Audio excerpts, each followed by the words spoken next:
Alors, nouvelle vidéo pour ceux qui suivent un petit peu l'actualité de la chaîne. Récemment, j'avais sorti justement une vidéo qui parlait un petit peu des films et séries de zombies. Où il faut dire ce qui est, il y avait un petit peu pénurie, on ne sait pas trop quoi regarder. Un commentaire m'a fait prendre conscience de quelque chose, et je le remercie d'ailleurs. C'est tout simplement peut-être que la mode de zombie est terminée, on en a mangé, on arrive un petit peu à l'indigestion.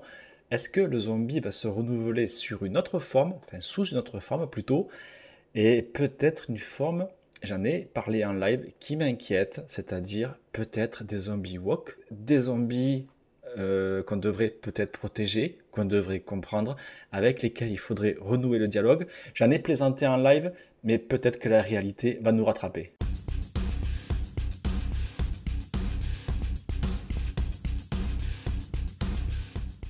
Alors, je suis tombé sur cet article qui date du 30 septembre 2022, donc quasiment un an.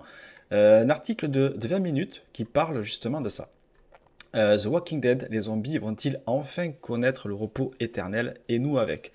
Mais nous, on n'a pas envie de se reposer, Benjamin Chapon. Nous, on a envie d'en tuer des zombies.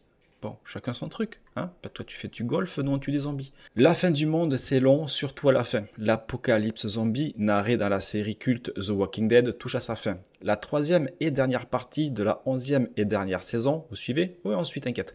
Début dimanche et dès lundi 3 sur OCS, sera-t-on pour autant débarrassé des morts vivants? Pas sûr. Déjà, la franchise Walking Dead a fait plein de petits. C'est vrai qu'il y a eu, comme il explique très bien, le spin-off World Beyond, mort-né après 2 saisons, Fear of the Walking Dead, qui reviendra nous hanter en 2023 avec une saison 8, et puis il y aura bientôt une autre série centrée sur le duo de personnages Carol et Daryl, et aussi une série d'anthologie Tales of the Walking Dead. L'invasion zombie est donc loin de s'achever. Merci, encore heureux. Quand on vous disait que la fin du monde serait longue. Après, si ça t'ennuie, regarde pas. All in Zombie, mais surtout l'ancienne série la plus piratée de tous les temps. Elle a depuis été battue par Game of Thrones, série mettant elle aussi en scène des zombies, et qui faisait l'événement à chaque épisode à ses débuts, a été un phénomène de société aux répercussions bibliques. On exagère à peine. Films, séries, BD, jeux, goodies, le monde des zombies a tout emporté sur son passage depuis le lancement de The Walking Dead en 2010. Et ouais, déjà 2010, hein. Ça fait 13 ans, hein. Le zombie est devenu une valeur refuge pour tous les créateurs, n'est-ce pas? Prenons l'exemple du jeu de plateau Zombicide. Les zombies sur un plateau. À l'origine destiné à un petit cercle de collectionneurs de figurines de zombies, le jeu participatif, tous les joueurs jouent contre les zombies, est devenu un jeu culte qui a connu de multiples extensions et une toute nouvelle édition aux désignes et aux règles améliorées. À travers des appels à financement participatif, les créateurs ont mobilisé des millions de joueurs et de dollars, pourtant pas forcément destinés à tout public, décidément aujourd'hui j'ai du mal, tout comme The Walking Dead d'ailleurs. Zombicide est parmi les jeux les plus vendus au monde en 2022. Mais il semblerait que le zombie, on essaie de gratter dans les fonds de tiroir, à aller chercher tous les produits de marketing, toutes les occupations qu'on peut avoir, tous les loisirs, avec le thème du zombie. Ce pauvre zombie, c'est finalement lui qui se fait aspirer plutôt que nous faisons dévorer. Une autre apocalypse est possible. Avec ses succès mastodontes et les milliers d'autres créations qui mettent en scène des zombies, va-t-on finir par se lasser des morts vivants? Après tout, l'émission District Z sur TF1 était un flop, c'est vrai que ça me dit quelque chose cette émission, et Netflix a été contraint d'annuler la série Resident Evil après une première saison catastrophique. On sort d'une décennie marquée par The Walking Dead et des licences créatives qui exploitent les zombies. Je pense que ça va continuer, mais en termes de créativité, je me demande si on n'a pas fait le tour. Estime Antonio, mais non, pas Antonio, c'est Anthony. C'est Anthony Bruno, pas Antonio. Ah, responsable de la communication chez Black Book Edition, éditeur de jeux de rôle. Il y a plein de jeux qui racontent l'apocalypse d'autres manières plus originales. Oui, il n'y a pas que l'apocalypse zombie, bien évidemment. Mais nous, ce qui nous intéresse, ce sont les zombies. Zombie, un nouvel espoir. Et alors là, c'est là où j'ai la moustache, j'en ai pas, mais qu'à trembler un petit peu, j'ai fait aïe aïe aïe aïe aïe, j'avais raison. Ça va se produire, ça va arriver. Dans sa romance, déjà romance et zombie, c'est Balkany, honnêteté. Tu sens qu'il y a un oxymore, il y a quelque chose qui va pas. Veggie versus zombie, donc Veggie est végane. L'autrice Lydie Wallon a voulu donner une nouvelle chance à la figure du zombie et a imaginé une mise en abîme avec un personnage de zombie féminin et geek. Pourquoi pas? Alors geek, pourquoi geek? Enfin, au niveau du cerveau, si tu veux, il n'y a plus rien, ça a grillé. Il peut être geek, il peut être cuisinier, il peut être couvreur, charpentier couvreur. On s'en fiche, c'est grillé en haut. Bon. Je suis né dans les années 1980 et j'ai toutes ces références à la pop culture que j'ai données à mon personnage, Tolkien, les comics, Jurassic Park.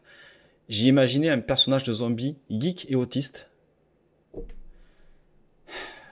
qui résiste à ses instincts cannibales et veut aller vers l'autre, s'intégrer. Le zombie est pour moi le prétexte à parler de différence, d'acceptation et d'autres sujets de société. Chez moi, le virus zombie se transmet par la viande, par exemple. Alors, une vidéo va sortir par rapport à cette transmission via la viande. Ça n'a aucun rapport. Enfin, vous verrez, parce que c'est vrai en plus. Je sors une vidéo là-dessus dans pas longtemps. Il faut juste que je pense à la tourner. Mais, j'avais dit en live pour rigoler, un jour, s'il y a un apocalypse zombie, vous verrez qu'on aura des groupes qui vont nous dire oui, mais les zombies ils sont juste différents de nous, il faut comprendre ce qui leur est arrivé, ils sont pas gentils parce que quelqu'un était méchant avec eux, et que s'ils sont méchants, c'est pas leur faute parce qu'à la base ils étaient gentils, mais ils sont devenus méchants. Mais c'est pas leur faute. On y vient, j'avais dit ça pour rigoler, c'était pour rire que j'avais dit ça à la base. Fallait pas le prendre premier degré, c'était pour rire. Il est bien pratique, le zombie, confirme Karim Berouka, auteur du roman Le Club des punks contre l'apocalypse zombie. Ce n'est pas un personnage très intéressant parce qu'il incarne la terreur pure et qu'on ne peut pas en faire grand-chose. Bah si, tu peux en faire grand-chose. Si. Tu peux tirer dans la tête, tu peux l'exploser le crâne avec une hache, une batte de baseball, c'est le but du zombie. Il y a un aspect comme ça, un petit peu jouissif, hein, de se défouler sur quelque chose. Mais c'est un super bon faire-valoir pour raconter plein de choses. Ça, c'est vrai. Le zombie est souvent, et d'ailleurs, est une métaphore de quelque chose, comme a bien voulu nous le dire le père des zombies, Romero, dans le cinéma. Dans mon roman, j'ai choisi un groupe de survivants pas du tout intéressés par la survie, par le fait de se choisir un chef et d'organiser la lutte. Les punks, pardon, dur aujourd'hui, les punks, ils s'en foutent de tout ça. Nos futurs, pour eux, la fin du monde est une chance à saisir. Oui, forcément, si tu pars comme ça, pourquoi continuer du coup? Peur d'aujourd'hui, zombie d'hier. Pour les deux romanciers, le zombie mérite mieux que la seule incarnation post-Romero à l'œuvre dans The Walking Dead. On ne peut pas se lasser des zombies. C'est un personnage un peu grotesque mais merveilleux. C'est un porte-plat pour parler des pires défauts de l'être humain, explique ainsi Lydie Vallon.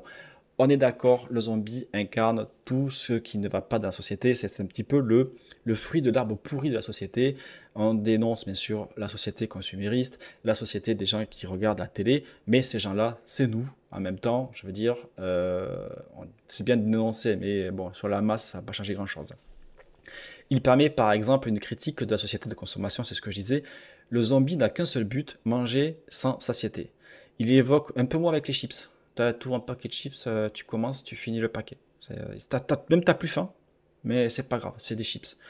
Il évoque notre société qui nous abreuve de tant d'images et d'informations qu'on en oublie de penser. Ben oui, c'est dramatique, mais après le zombie, est-ce que c'est une bonne idée de s'en servir? Le pauvre, foutez-leur la paix, quoi. Karim Berouka analyse aussi la force de la figure du zombie à l'aune, à l'aube peut-être, de l'actualité de nos peurs. L'aune, l'aune, ça existe ça? L'aune, c'est quoi ça? L'aune. C'est une unité de mesure de longueur ancienne. Hein? À l'aune de. À la mesure de. Ok, donc c'est à la mesure de l'actualité de nos peurs. Plus on se méfie des autres, plus le zombie a du succès. Le zombie, c'est le voisin louche dont tu te méfies et qui devient un monstre. Les histoires de zombies racontent notre rapport à l'altérité, à la peur de l'étranger. Les morts vivants aiment les mauvaises nouvelles. L'été caniculaire 2022, comme celui de 2023, à part 2023, c'est une canicule asymptomatique, est aussi un climat donc propice à l'expansion de la pensée zombie selon Anthony Bruno de Black Book. On traverse une décennie où la notion de fin du monde, et ça fait longtemps que la fin du monde, ça fait depuis 2012 que j'en entends parler, et même avant. Donc la fin du monde, qui a longtemps été considéré comme un délire de science-fiction, avec des mondes post-apocalyptiques à la Mad Max, est devenu plus réel. Le changement climatique fait que parler d'effondrement de la civilisation et d'écroulement de nos modèles, c'est devenu une sorte d'évidence. Le zombie est une expression symptomatique de tout ça. Là où c'était original et transgressif d'utiliser cette figure, c'est aujourd'hui banal. Eh ben oui, c'est vrai que maintenant, tu verrais un zombie dans la rue, une invasion qui arrive, tu dis, ah ouais, ben c'est des zombies. Bah, il suffit d'exploser le crâne, c'est tout. Tu vois, je suis sûr qu'on serait même pas surpris en fait. Et oui, qui dit de nouvelles angoisses existentielles, montée des extrémismes, péril climatique. Alors, extrémisme, quand tu commences à faire vivre les zombies et à vouloir, comment dire, les domestiquer et mettre des zombies qui essayent de gérer leurs propres émotions, limite, ils vont partir en psychanalyse, s'allonger sur un divan et dire, alors, cette chair humaine là, dont vous rêvez, elle est dans cette pièce, vous pouvez me décrire la relation avec votre mère, comment ça s'est passé avec votre père, est-ce que vous avez eu des conflits familiaux qui vous ont poussé peut-être à avoir envie de dévorer de la chair humaine. Ne pas oublier que le cerveau du zombie il est grillé, hein. Il est grillé. Pas oublier ça quand même, faut rester... enfin, chacun fait ce qu'il veut avec les zombies, mais quand même, respecter un petit peu l'image du zombie. Donc, nouvelles angoisses existentielles dit avenir radieux pour les zombies qui peuvent incarner toutes les peurs liées par exemple à l'invasion de l'Ukraine par la Russie et ou aux pandémies. Jeu du chat et du zombie. À part les parents peu inspirés au moment de se déguiser leur gosse pour Halloween, il y a quelqu'un d'autre qui se réjouit de cette survivance du zombie. Ben, il y a moi déjà. Mais il y a aussi Paul Chiosotto, qui est le co-créateur des événements Zombie in the Dark, une course d'orientation en territoire zombie. Depuis 2014, l'entreprise a grossi et organise plusieurs événements par an, réunissant 650 participants chaque fois. Le principe, une sorte de jeu de chat et de la souris géant, avec une partie des joueurs grimés en zombies dans des lieux désaffectés et angoissants à souhait. Alors moi j'y vais pas ce genre de truc parce que par réflexe, tu vois, moi si je suis trop dans le game, trop dans le spectacle, là, dans cette espèce d'escape game, ah ben moi je suis pas à l'abri de défoncer le crâne de quelqu'un. Toi t'es pris dans le truc, un zombie, paf, le mec tu éclates. Non, tu dis arrête, c'est un jeu, c'est un jeu. Bah, donc c'est pas j'y vais pas parce que on sait jamais les réactions. On est les enfants de la vague énorme de popularisation de la figure du zombie, reconnaît Paul Chiosotto. On a eu ou Chiosotto, je sais pas comment on prononce, je suis désolé. On a eu la chance d'arriver au bon moment avec la bonne idée. Pour être honnête, on ne pensait pas que ça durerait.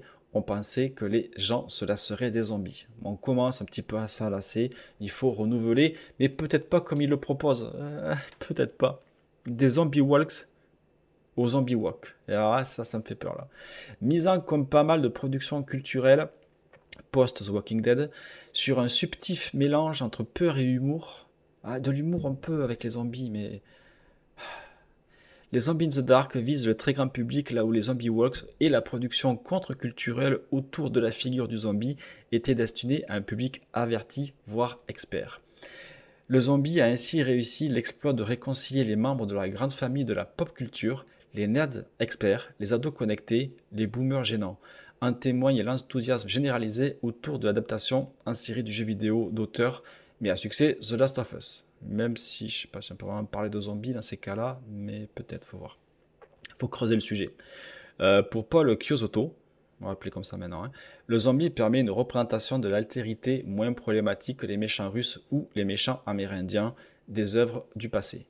Le zombie est un ennemi fictif, si proche et si loin de nous, je ne sais pas s'il existe une figure qui puisse autant se renouveler. Oui, ça peut se renouveler, mais attention, moi je l'avais dit pour rigoler dans la vidéo de ces groupes qui allaient prendre la défense des zombies, leur donner une conscience, leur donner peut-être une espèce de domestication, leur donner une image, comment dire, pour aller un petit peu au-delà de ce que voulait dire Romero. Là, on part sur des trucs vraiment, ça va loin, ça va un petit peu. Ben voilà, on part dans l'image de Rewalk, hein, c'est un ouvrage là qui a commencé, hein, à sortir. Moi, je l'avais dit pour rigoler. Voilà, moi c'était juste pour rire que j'avais dit ça. Peut-être qu'il faudrait le lire, hein, ça peut être intéressant, mais on dénature le zombie. Je comprends la métaphore derrière, mais faut peut-être pas aller trop loin non plus. Et bientôt, on va se retrouver avec des zombies inclusifs. Je pense qu'il ne va pas falloir mégenrer les zombies. Il va falloir faire gaffe, les gars, Parce qu'on a fait déjà les blagues en live par rapport à ça, on savait pas trop le zombie qu'on venait d'abattre, c'était un homme, une femme, et puis on était parti sur une petite blague comme ça, une petite blagounette, mais que vont devenir nos pauvres zombies? Eh bien, on verra ça dans les prochains épisodes sur ce que la société nous réserve et surtout réserve à nos amis les zombies. En attendant, pensez à vous abonner, à liker pour être informé quand je suis en live et on se retrouvera pour un carnage traditionnel des zombies sans se poser la question si la victime en face est un zombie et s'il doit être considéré comme tel ou comme un agresseur qui veut juste nous croquer le mollet. Sur ce, je vous fais des bisous, soyez sages et pas trop, bye bye.